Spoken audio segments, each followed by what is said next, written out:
Today we are making a delicious New Year's Eve punch that is so easy to make, and it's always a hit at my New Year's Eve parties. My name is Aliena and welcome to my kitchen. Here I have my punch bowl, and the first thing I'm going to add to it is some fresh fruit. So here I just have one sliced orange. I'm also adding in about half a pomegranate, de-seeded, or the seeds of half a pomegranate. That makes way more sense. Next, I'm going to start adding in my juices. So here I have 2 cups of orange juice. Next, I have half a cup of freshly squeezed lime juice and 1 cup of cranberry juice and 4 cups of pomegranate juice. This is going to add a really nice color to our drink. Now, if you don't want to make your punch boozy, you can skip the next 2 steps.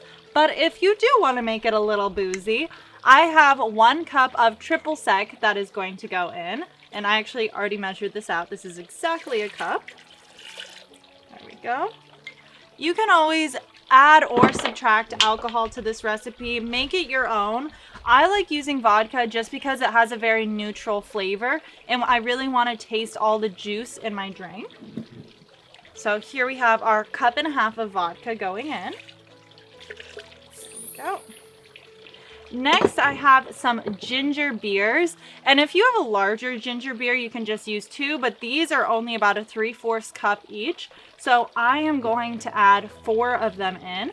And now, last but not least, I'm going to be adding in 1 bottle of champagne. If you are not serving this right now, I would say wait to add in your ginger beer and your champagne just because it will go flat over time. But as I'm going to be drinking this with some friends right now, I'm going to pour it in.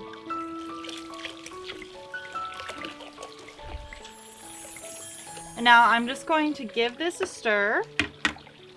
And at this point, you can either add ice to your drink or let people add it to their cups if you don't want to water down your punch. Now, this is completely optional, but if you want to garnish your glass, you can add some little cranberries rolled in sugar or sprinkles, as well as some rosemary. And I want to say a special thank you to Half Baked Harvest, who I got this recipe from. It is absolutely delicious, and if you haven't checked out her page before, you definitely should because she has so many amazing recipes. Thank you so much for watching, and I hope everyone has a safe and amazing New Year's Eve.